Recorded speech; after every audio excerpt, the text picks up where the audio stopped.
Okay, we are live. Hi, this is William Ramsey. Welcome to William Ramsey Investigates. On today's show, I have a very special guest, a returning guest. This will be our fourth show or interview discussing his books. His name is Jefferson Morley, and he's just published a book, June 7th, 2022. Title of it is Scorpion's Dance, The President, the Spymaster, and Watergate. Our first interview, we discussed James Jesus Angleton in Jefferson's book, The Ghost, The Secret Life of CIA Spymaster, James Jesus Angleton. And then we also talked about Morley v. CIA, my unfinished JFK investigation that went all the way up and involved Brett Kavanaugh. Very interesting. And then also Our Man in Mexico, Winston Scott and the Hidden History of the CIA, another fascinating book.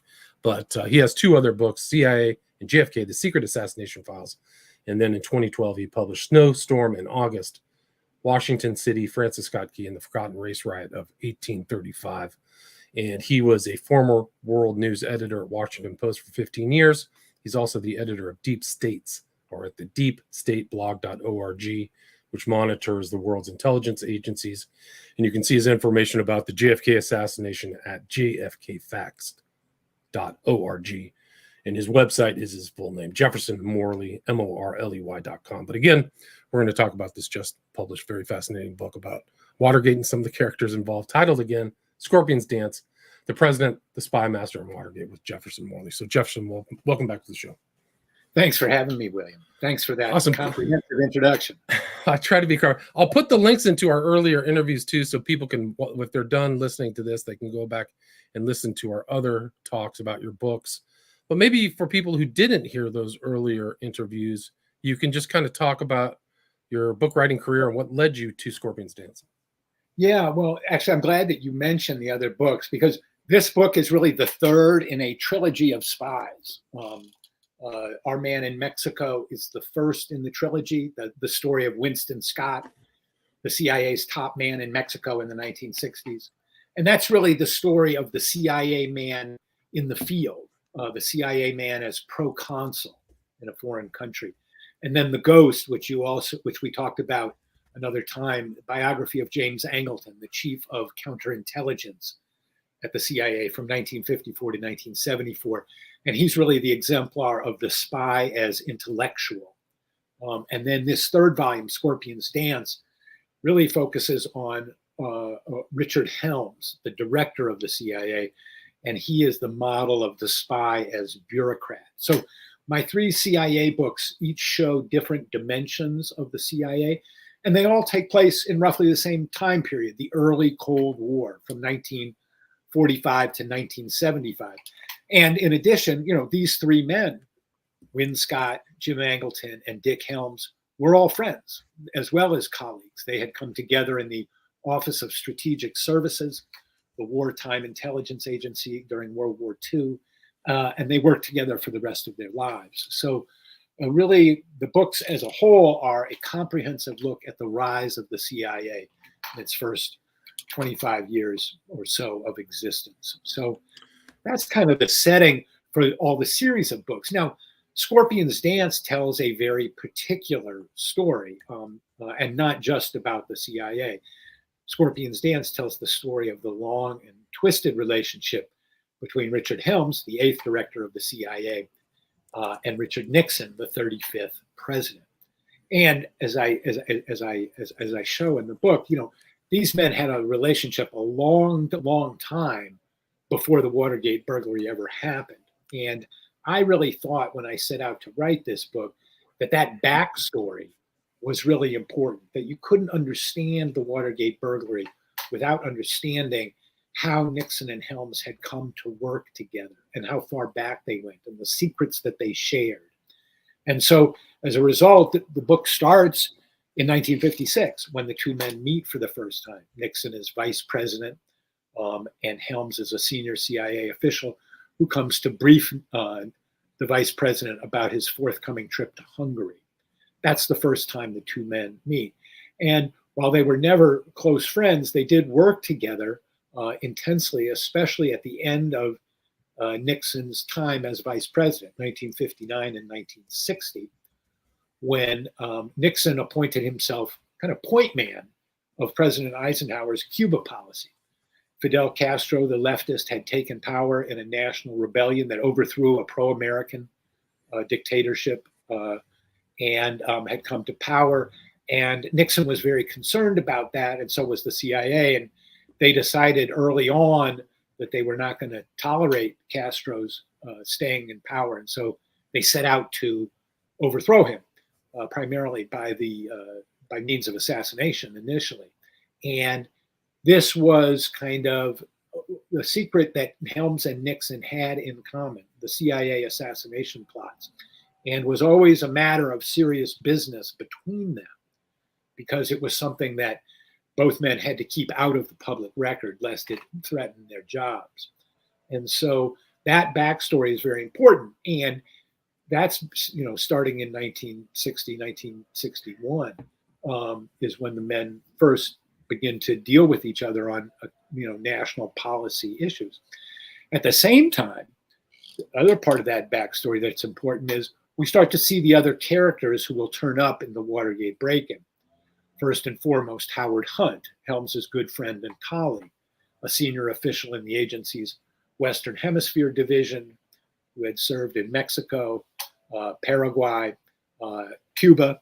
When the CIA determined to overthrow Castro, they sent Howard Hunt to Havana to survey the situation and come back. And Hunt comes back in March 1960 with 4 recommendations.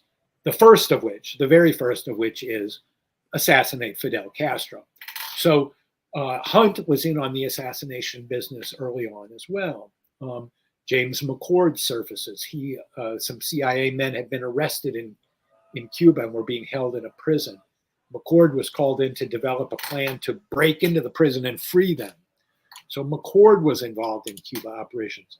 Rolando Martinez, who turns up as one of the burglars in 1972, was a full-time CIA employee at this time. He was a boat captain, and he was running infiltration, sabotage, and terrorism missions into Cuba throughout this period. Frank Sturgis, another future burglar, is very active in the Miami scene, not working directly for the CIA. He was kind of a soldier of fortune who worked with the CIA in the effort to overthrow Castro.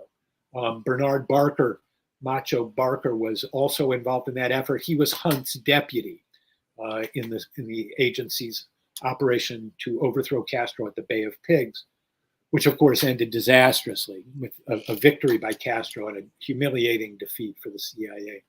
So this is when all those people you just mentioned involved too, all were involved and all were very angry about what happened at the Bay of Pigs, right?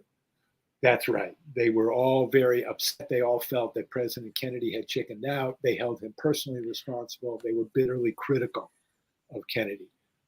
And so these are all the men who will resurface at the Watergate burglary. And what you see by knowing that backstory is just how well Dick Helms knew all of these men, something that really wasn't understood at the time of the burglary. Helms would be very skillful in playing off and pretending like he knew nothing about these men, when in fact he was very good friends with Hunt and well acquainted with James McCord. So all of that is really a way of saying, when I thought of this book, I realized that what I wanted to do was change the frame of the Watergate story. Watergate has pretty much always been told as a story, as a chapter in the history of the presidency of Richard Nixon, or alternatively as a chapter in the history of a free press, the Washington Post, the story of all the president's men, that a crusading free press brought down a lawless president.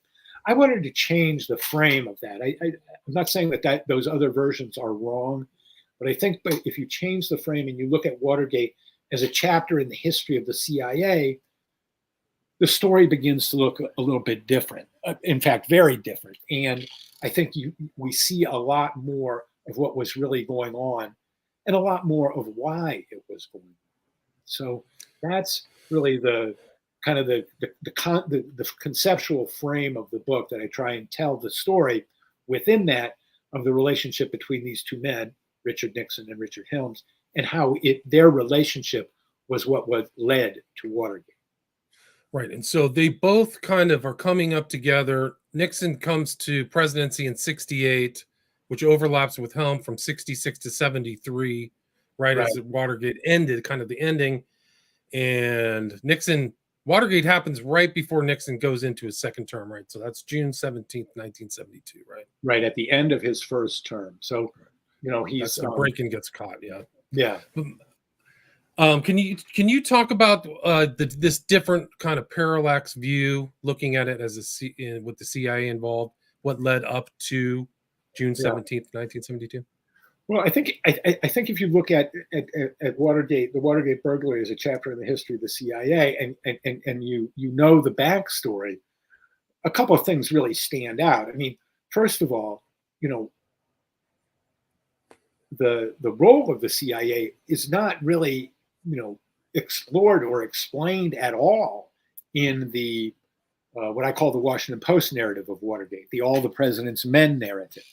At the beginning of All the President's Men, there's a scene where James McCord, who has just been arrested, is arraigned, and the judge hearing the arraignment asks him, "Where do you work?" And he says, "The CIA."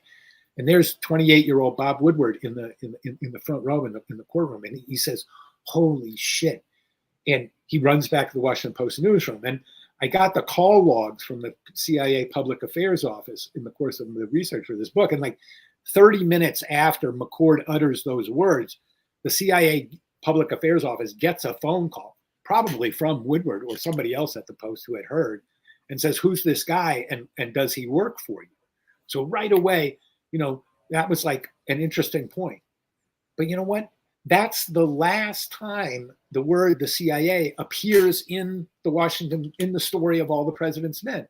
The CIA is really not a factor at all in the story, because Richard Helms and the CIA were able to play this off and pretend like they had no connection with these men. When, if you know the backstory, they were connected to all of them, especially Helms and Hunt. Helms and Hunt were very good friends. And this is one of the big revelations of the book, is these were men who had lunch together 3 to 6 times a year. They shared personal and professional confidences. They were really, buddies.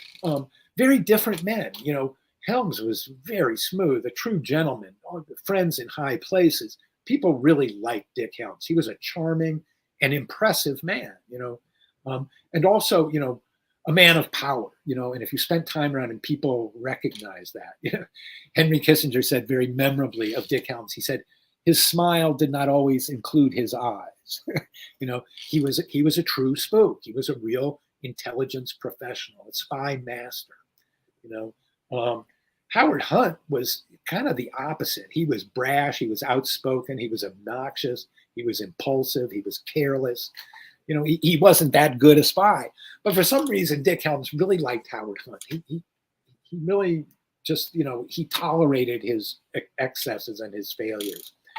And it was Hunt was the head of the Mexico branch prior to Win Scott too, right? So that's right. Hunt had opened the CIA's first station in Mexico City in the early 1950s, and had hired a precocious kid out of Yale named William F. Buckley as his sidekick.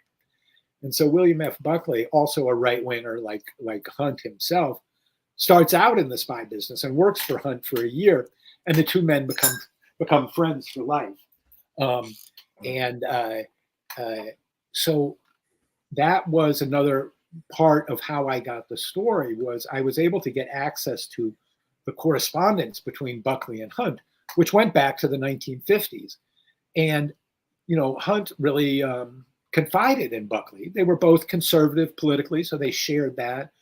They had kids who were the same age, so that Buckley was godfather to one of Hunt's kids. And so through that correspondence, I was really able to get a glimpse of who Howard Hunt really was, and his history in the agency, and his history as an operator and a conservative, which was an important part of the story.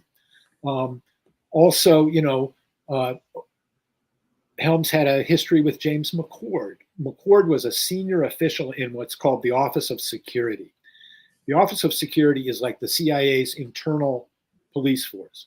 They vet employees. They secure agency property. They keep agency officials and agents safe. So it's a very important function in a clandestine service. And Helms really relied on McCord, especially in the 1960s when the CIA felt threatened by possible violence from the anti-war movement, from critics. McCord was put in charge of hardening CIA facilities in the late 1960s as the anti-war movement starts to turn violent.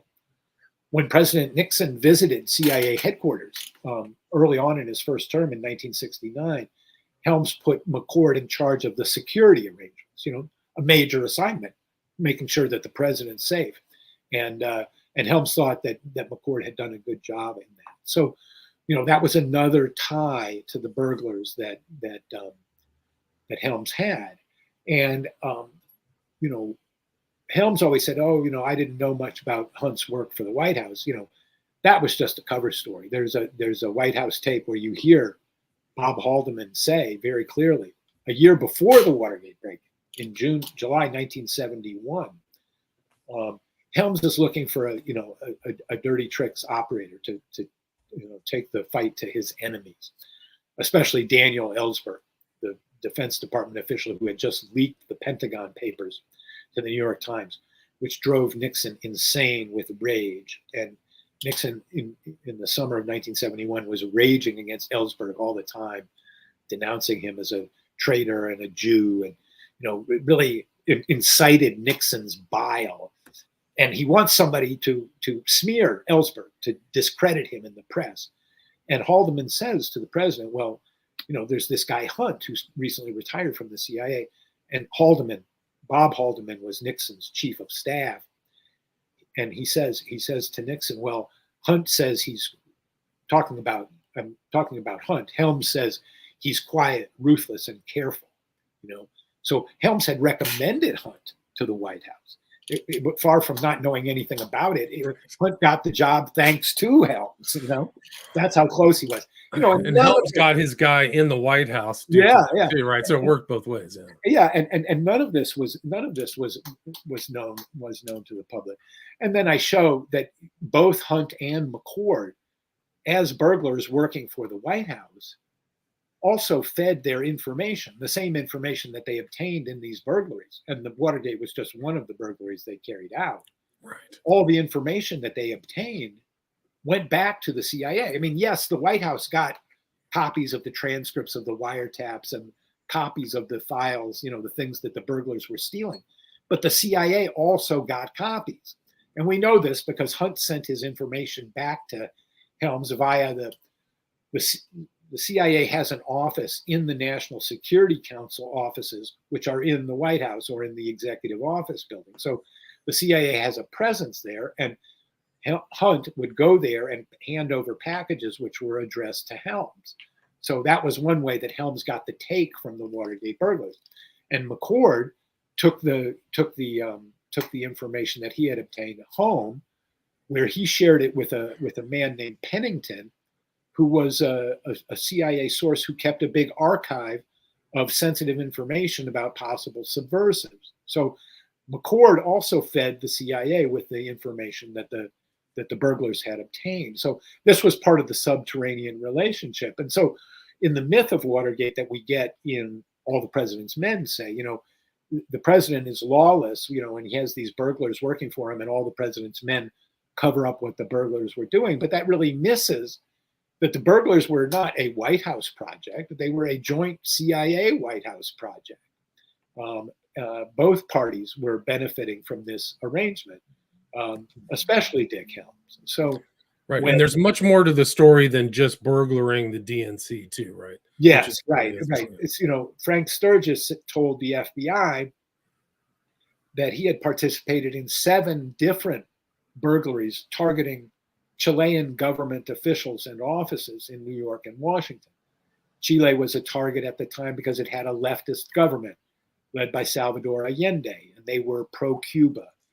They weren't communist. It was still a free country, but it was very leftist. And Nixon and Helms and Kissinger, they hated that, and they were out to overthrow Allende from day one. So those missions of the Watergate burglars were aimed at, advancing, Nixon's policy of hostility towards this government. So the end day. That I think that was like the first September 11th too. Yes. September 11th, 73 was when he was overthrown. Was when I In a very yeah.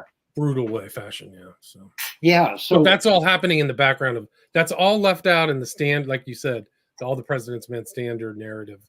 Those nuances are left out. yeah. No, you really don't see the hidden hand of the CIA, but it was quite important because it determined, how Nixon and Helms responded.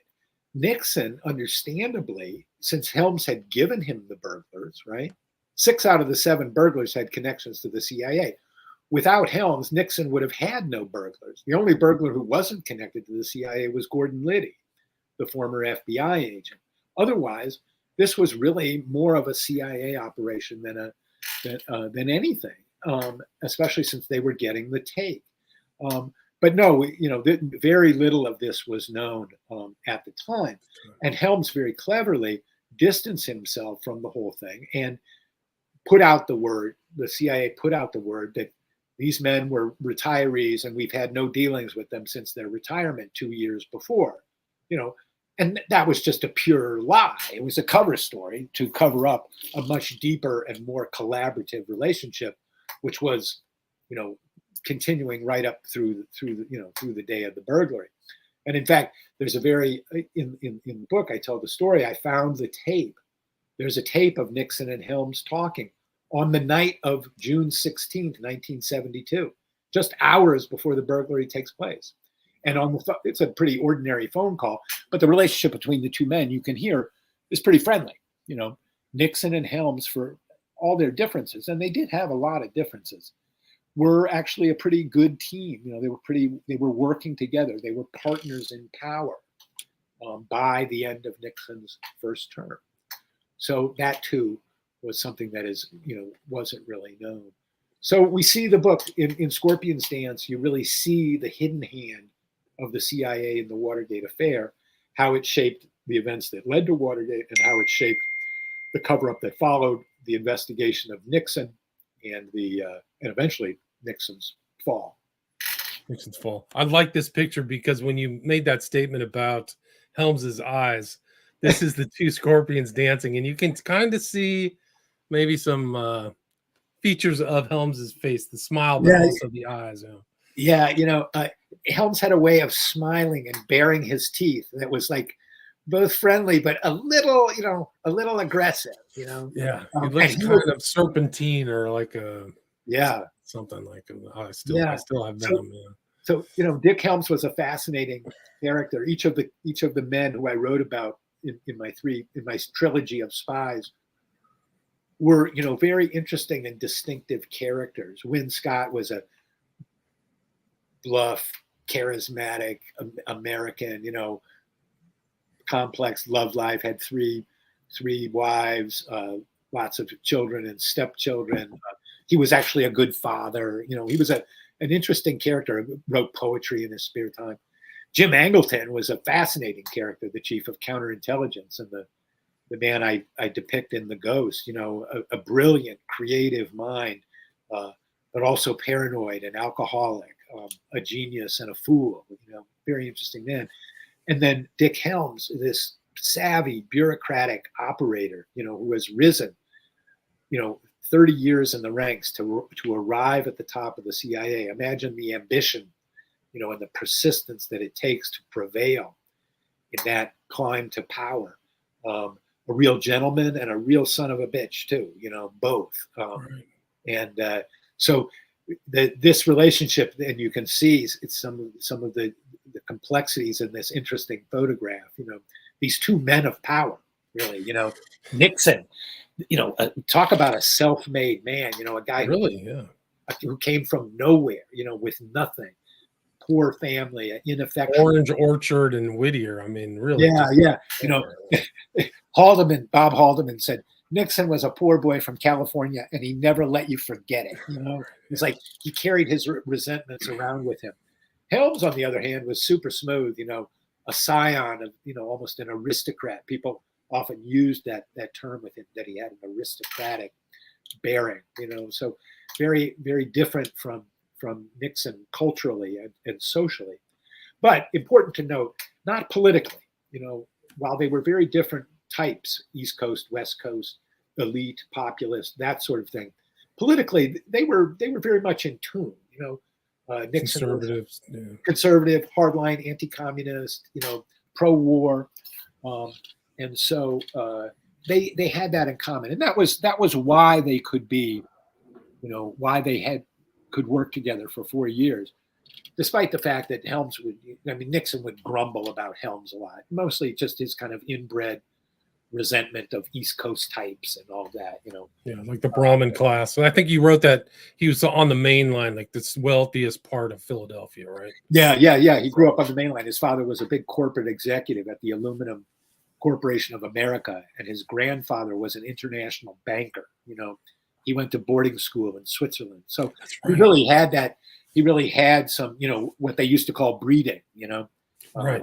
And I think he went to that school. There was a lot of important people he went to school with. I forgot who it was, but no. Holmes was at the. Well, the most important one, probably, he went to this boarding school in Switzerland called Le Rosey. Another student at that school, not at the same time when Helms was there, was the Shah of Iran. That's right. Who became, when Nixon, after the Watergate affair, Helms wrangles an appointment to be ambassador to Iran, and he becomes friends and a confidant of the Shah of Iran. So, yeah, his boarding school background is an important part of his feature in his makeup. Reza Pahlavi. Shah Mohammed Reza Pahlavi. Yeah. There's such really super heady times too. So many things were happening all around the world. Chile, like you mentioned, Iran, and and so the subterfuge, right, and remember, both of these men, Nixon coming to power in January 1969, and Helms having been CIA director already for 2 years, these men are at the center of that hurricane, that cultural cataclysm called the Vietnam War. Nixon does not want to escalate the war. He does not want to negotiate an end to it. Opposition to the war is rising. The belief in Washington is spreading that even among the super hawks, we just can't win this war. We assume that because we have the world's most powerful military, and there's a bunch of tiny Japanese guys fighting in their pajamas, we assume that we're going to win. We've always assumed that, but you know what? We can't beat these guys, and that was a very tough thing for the American elite to accept, that the United States couldn't prevail with force of arms over these people. And yet, as the war dragged on and more boys were killed, it was like people started to realize it was really true. They had the capacity, no matter how badly we bombed them, no matter how many people we killed, we could not break their will. We could not do what you have to do in a war. We could not break their will. And so Nixon and Kissinger did not want to accept this. Now, over at the CIA, that realization was sinking in, because the CIA analysts on the intelligence side of the CIA, not the dirty tricks, paramilitary covert action side, but the intelligence side, the people who just study issues and try and give the president the best advice. Early on, as early as 1963, 64, the CIA's analysts were saying, we are not winning this war. The enemy is replacing all of the people that we killed and more. They're not only are we not weakening them, they're getting stronger. And so the United States, Johnson figures, well, we'll just escalate. We'll bomb them some more. The CIA studies the results of the bombing. It doesn't really affect their will to fight or their ability to fight. And so Helms is kind of riding this contradiction at the CIA. On the one hand, the experts, the analysts are saying, we're not winning this war. The Pentagon is over there saying, we're going to win it. There's light at the end of the tunnel. And the CIA guys are saying, maybe, but not really, And after a few years, by the time Nixon comes into office, the CIA is pretty pessimistic. Now, Helms put those doubts aside. He did not convey them to Nixon because he knew Nixon and Kissinger did not want to hear that. They did not want to hear, we can't win this war. So, and in fact, Helms turns into one of Nixon's biggest supporters when he wants to expand the war. In 1970, they decide to expand the war into Cambodia, which had previously been neutral and had not been a site of war. Had been a staging ground for the North Vietnamese, but not a battleground. And it becomes a battleground in 1970. A lot of Nixon's cabinet, his own Secretary of State, his own defense secretary, did not want to expand the war. Helms did. Helms supported Nixon and Kissinger in doing that. So there was this policy sympathy between the two of them, which is one reason why Nixon trusted Helms, because Helms had stood by his policies very loyally, even when they were under intense criticism from Nixon's own cabinet and Nixon's own party. By 1971 and 72, even, liberal Republicans are breaking with Nixon and saying, you guys have to end this war. It can't go on, Yeah, a lot of people don't know that escalation was immense. There were more bombs dropped on Southeast Asia than in Europe during World War II by the Americans. So they escalated. Yeah, several times more. I mean, not just a little bit more, like 2 or 3 times more tons of ordnance are dropped on Vietnam than are dropped in Europe in the whole of World War II.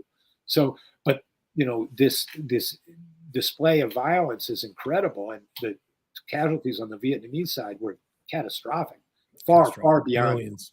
Yeah, but the Vietnamese communists had organized themselves, had roots in the society, and they were able to withstand everything we threw at them. So Nixon and Kissinger, by the end of Nixon's first term, had figured out a way to negotiate a peace. They had de-escalated the American presence, beefed up the Vietnamese army, and they thought, the U.S. could withdraw. And in 1973, as Nixon's term is starting and the Watergate scandal is blowing up, Nixon and Kissinger sign a peace agreement that, formally ends the Vietnam War.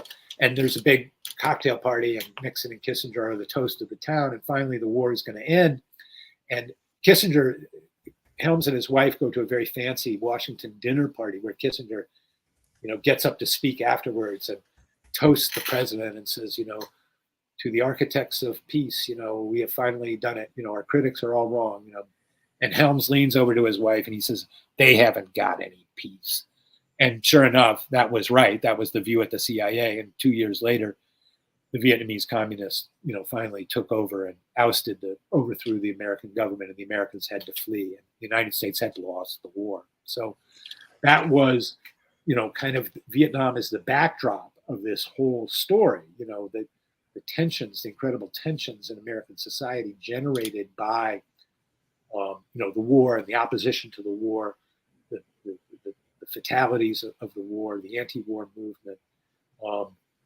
Yeah, there's just so much super chaotic, so much, and then the JFK assassination is also in the background too. Yes, Nixon uses the term the Bay of Pigs thing or whatever. Like he's kind of right. So a couple of things are in the background of this story. One, these shared secrets, the Castro assassination plots is one. The shared burden of managing the war is another factor in the Nixon-Helms relationship, and then yes. You're right. The story of JFK's assassination comes up again and again in Nixon and Helms's relationship throughout his first term, because the CIA has a lot to hide about the Kennedy assassination, and Nixon understands that. And so early on in Nixon's presidency, he tells John Ehrlichman, his closest domestic policy aide, he says, go over to Langley and talk to Helms and tell him we want all of his files on, the secret files, the agency's secret files on the Bay of Pigs. And so Ehrlichman goes in 1969. He goes to see Helms and has lunch with him, and Helms promises to help him and, says he'll provide this and provide that. And Ehrlichman comes back and he realizes Helms has given him nothing really, Helms was very smooth. He was very affable, but he knew how to not give up the secrets. They called him the man who kept the secrets for a good reason. So Ehrlichman doesn't get anything. And about 6 months later, Nixon sends Ehrlichman back and says, try and get that Bay of Pigs stuff out of Helms again. And so Ehrlichman goes again. And same thing, nothing. And this goes on. Like every 6 months, Nixon sends Ehrlichman, go get that Bay of Pigs stuff. And so after the fourth time, in September 1979, Ehrlichman comes back and he says, Mr. President, Helms is just not going to give me that stuff. He says he's only going to show it to you in person. He calls it the agency's dirty linen, and he doesn't want to share it with anybody but you. And he's sure that you can appreciate that because, you wouldn't want, his successors, to be sharing your secrets. And so Nixon is very annoyed with this, and he calls Helms on the carpet in October 1971. And he says, look, Dick, I really want this stuff about the Bay of Pigs. And Helms says, what's this about, Mr. President? And Nixon says, I need it for a negotiation. And Helms says, I understand, sir. Of course, he doesn't understand at all. And Nixon keeps probing, and Helms keeps rebuffing him. What's this about? What are you saying? And in the tape of the conversation, which I found in the course of the research of the book, you hear Nixon say, in response to when Helms wants to know what this is all about, why does he want this Bay of Pigs stuff? Why does he keep asking for it? Nixon says, the Who Shot John angle. The Who Shot John angle, in the circumstances, can only be a reference to JFK's assassination. So when Nixon asked Helms for information about the Bay of Pigs, this tape shows that what he had on his mind was that the Bay of Pigs was somehow related to JFK's assassination. And so this tape confirms something that Bob Haldeman, the chief of staff, said in his memoirs, which was, he said, he and Ehrlichman puzzled over this. What was Nixon getting at? Why did he care about the Bay of Pigs? It wasn't an issue in American politics in 1970. Cuba was a foregone issue. Castro was in power, and the country was totally focused on Vietnam. Nobody cared about Cuba anymore. Right. So why did Nixon obsess about the Bay of Pigs? And Haldeman decided after his conversations with Ehrlichman that when Nixon said, the Bay of Pigs or the whole Bay of Pigs thing, that was a coded reference to JFK's assassination. Right. In this tape, which I highlight for the first time, really I'm the first writer to focus on it, this tape shows that Haldeman was right, that Nixon did have JFK's assassination on his mind when he talked about the whole Bay of Pigs thing. Right. You have a chapter. That's the title of the one of the chapters in your book, right? Yeah, the Who Shot John angle. Yeah, and this is important in Watergate because 6 days after the break-in, Nixon and Helms are both in a panic, right? Their men are in jail. Helms's friend Howard Hunt is on the lam, being sought by the FBI for questioning in connection with the burglary. Hunt, I should just say, was not actually in the building when the burglars were arrested. He was in a command post in a hotel across the street. So he wasn't arrested at the scene of the crime, even though he was overseeing the burglary from the command post. So he's a fugitive. And Helms and Nixon are trying to figure out what they're going to do. And so Nixon calls in Haldeman and he says, look, here's what we're going to do. Here's what we're going to do, Bob. We're going to play it tough. Play it tough. That's how they play it. We're going to play it tough. And so he's really kind of gearing himself up to put the squeeze on Helms. He wants Helms to help shut this thing down and make sure that the investigation of the burglars doesn't connect them to the White House. And of course, Helms has the same concern. He wants to make sure that the investigation of the burglars doesn't connect them to the CIA. So Nixon tells Haldeman, call Helms in and tell him that if this investigation goes forward, it's going to blow open the whole Bay of Pigs thing. Now, right. So now the conversation where Nixon talks to Helms about the Who Shot John angle had happened 8 months before that. Okay. And it was one of the very few meetings that Nixon had with Helms in the Oval Office. So Dick Helms had not forgotten that conversation when Haldeman comes to him and says, the president says, shut this operation down because if you don't, it's going to blow open the whole Bay of Pigs thing. Helms, when he hears this threat, and it was a threat and a very nasty threat, blows up, is angry, and shouts at Haldeman, this doesn't have a damn thing to do with the Bay of Pigs, which shows just how touchy Dick Helms was about the question of the linkage of the Bay of Pigs and Kennedy's assassination. Dick Helms was not a man who lost control of his emotions often. And when Nixon issued this threat, and it was basically blackmail, he was very angry. Right. So it still was involved in this whole thing of Watergate. That JFK was still there. And you include that. I mean, those are your opening chapters. Also, Helms making the denial before what committee it was. Yeah, the CIA was not involved, But yeah. So after a year, Helms is finally called to testify to the Senate Watergate Committee. The Watergate scandal has blown up. The Senate Watergate hearings, they're like the January 6th hearings now. It's like there's lots of attention, even more, than on the January 6th hearings today. The country's kind of riveted by this spectacle because Americans had never seen anything like it. It was something of a more innocent country, and all the machinations that had gone into Watergate are, roiling the press and shaking up politics and, obsessing people in these televised hearings. And so Nick Helms finally comes to testify in August 1973. Very rare for a CIA director to testify in open session in Congress, much less about a political burglary committed by former CIA employees. So Helms's appearance is highly sought after, much anticipated, and he puts on a magnificent performance of browbeating his interrogators and saying there was no CIA involvement. He's practically shouting, and the press basically buys it. Helms had a lot of respect. He had a lot of friends in the press corps. He was very adept at that. He was friends with Katharine Graham, the publisher of the Washington Post, friends with Cy Sulzberger, the scion of the New York Times family and a columnist himself. So, he had good credentials and he had a lot of credibility. And so when he said we had nothing to do with these people, even Woodward and Bernstein couldn't prove otherwise, and they tended to believe it, but it was all a big cover story. That's for sure. Right. It was definitely part of the story. Jefferson, we're at the 40-minute mark. Do you have time for a few questions? Love to hear from, what people think, what's on their mind. One is, wasn't this a cover-up for Fire Pixie says, wasn't it a cover-up for ransacking Ellsberg psychologist's office?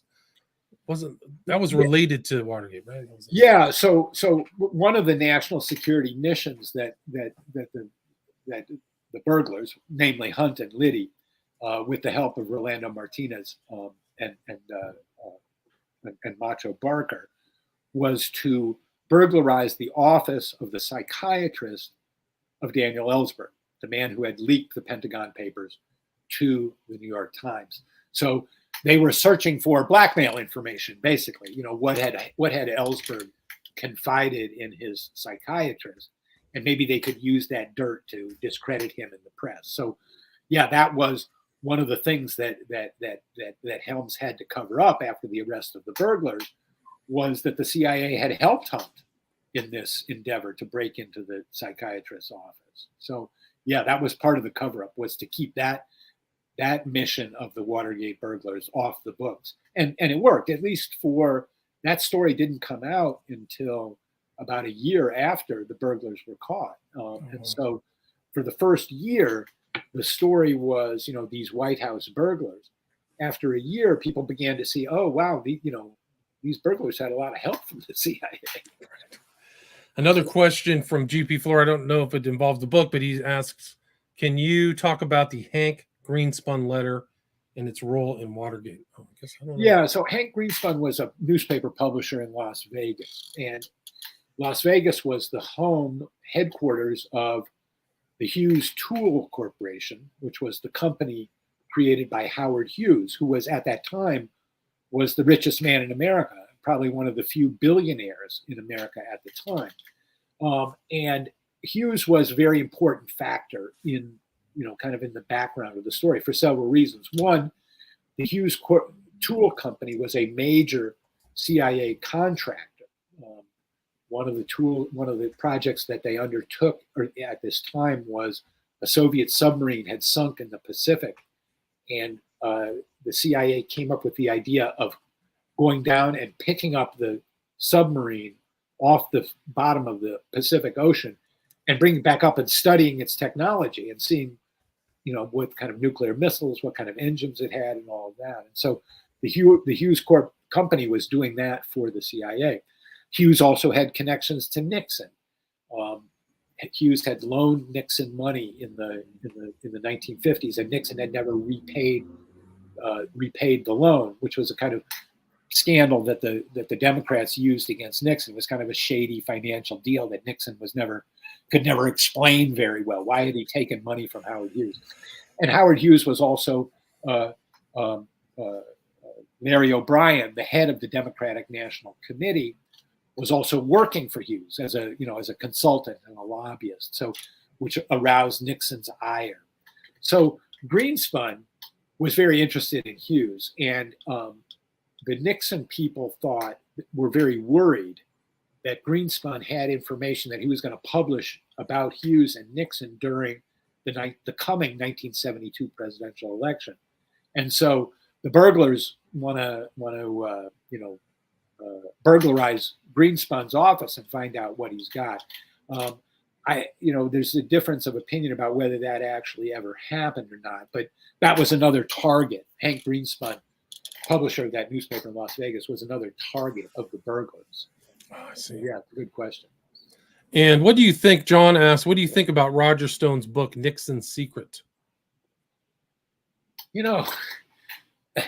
Roger Stone, I've met the man. He's a very tricky character to deal with, and he's got his start under Nixon, and shared that slashing hardball style of politics that Stone carried on and used to great effect with President Trump. But, Roger Stone's not the most trustworthy of witnesses. So I was very wary of the things he said because, with a guy like Stone, a lot of these claims are hard to corroborate, and you don't want to just repeat them and find out, that there was nothing to it or that it was twisted or wrong or something. So I was aware of Stone's book and consulted it just because he did figure in the Nixon orbit at that time, but it's not a very reliable source. Gotcha. And what's your take on Fletcher Prouty? I know some people have differing opinions on his analysis. Fletcher Prouty was the chief of Pentagon Special Operations in 1963 and really became known, famous as Colonel X in Oliver Stone's JFK. That character played by Donald Sutherland is based on Fletcher Prouty. I mean, I don't agree with everything Fletcher Prouty ever said in life, but you can't deny he had a very high position in 1963, chief of Pentagon Special Operations. This was not somebody who was unfamiliar with how the Pentagon or American power or secret operations worked in 1963. So, when Prouty was, had a conspiratorial explanation of President Kennedy's assassination, I mean, I think he had enough professional credentials that opinion has to be respected. So that's my take on Fletcher Prouty. And what's your view of Robert Mayhew? I think he was like the Mayhew's an important character lurking in the background of this book because he figures in several of these stories. When back in 1960, when Helms and Nixon are working together on the plans to overthrow Castro, the CIA goes to Mayhew and said, "Look, we want to assassinate Castro. How can we do that?" And Mayhew says, "Well, you got to get in touch with these mafia crime bosses who have dominated the casinos in Havana. First of all, they'll know how to get around and do things in Cuba. And second of all, they'll know how to do things like kill people. So why don't you go work with them?" And so Mayhew makes the introduction between the CIA and the mafia. And that's how the mafia comes to deal with Sam Giancana, the big crime boss of Chicago, and his sidekick, Johnny Rosselli, the big crime boss of Las Vegas. Both of these men were very big in the casino business in Havana before the revolution. So when Castro took power and threw them all out, they had this, big desire for revenge. They'd lost a lot of investment, a lot of money. They wanted to get back in there. And so they were quite willing to help kill Castro. So they never succeeded in doing that. Castro was a smart guy and he had created a powerful security apparatus around him. And they never really got close to Castro. They never got close to killing him. But Mayhew came away with that with an ace in the hole, right? He had helped the CIA on this dirty trick. So when Mayhew gets in trouble with the law in 1962 and in 1967 and again in 1971, he plays this card every time he gets in trouble, and Rosselli does too. And the most important time, which I explain in the book, is in 1971. Rosselli's called before a grand jury in Los Angeles. He's running a crooked card game out there. They were fleecing Hollywood actors. And the FBI was onto this. They couldn't get Rosselli on the many murders he was involved in. So they figured they'd get him on this, running this rigged card game. And they call him to testify. And so he plays the Castro assassination card again. And he tells the White House through his lawyer that if he's called to testify before this grand jury, he's going to talk about how he helped the CIA try to assassinate Castro, knowing full well that if he says something so controversial in the grand jury, it's going to leak immediately, and the CIA is going to have a hell of a public relations problem on its hand. And so Nixon and Helms immediately organize a deal, and they cave into the blackmail. And they tell Rosselli's lawyer, look, Johnny doesn't have to go talk to that grand jury. Just come and talk about this crooked card game to our prosecutors here in Washington. And please don't mention your service to the U.S. government back in 1960 when we were trying to kill Castro. And so Rosselli takes that deal. And so, but there it was. That was a secret that both Helms and Nixon had to keep suppressed because it would have been very dangerous for both of them. So that's how they worked together. And Robert Mayhew, Johnny Rosselli's friend, was in the middle of all of that. So Mayhew's a very important character in the story. It's just chock full of intrigue, that whole era. There's like this background currents and everybody's trying to keep secrets. Really a fascinating book and discussion. Jefferson, what would you like to add? Is there anything I missed before we wrap this up? Well, if people are intrigued by this, I'd urge them to buy the book. I've been enjoying the audiobook version of it. The same actor who read The Ghost, my book about James Angleton, reads this book, and he's got a great voice and great intonation, and he really the performance of the book really brings out some of the drama of the story. So I'm not usually an audiobook guy, but in this case, I enjoyed it. And if you're one of those people who likes to consume your books that way, definitely get the audiobook of this version because it's quite good. John Pruden, right? John Pruden, yeah. Gotcha. Yeah. John Pruden. So there's an audiobook, there's a hardcover, there's a Kindle. And can people buy signed copies from you from your website? Yeah, I haven't put them up yet, but I just got the books. So yes, you will be able to buy signed copies of Scorpion's Dance or The Ghost via my website. And that's jfkfacts.org, right? Or Jefferson Morley? Yeah, jeffersonmorleybooks.com.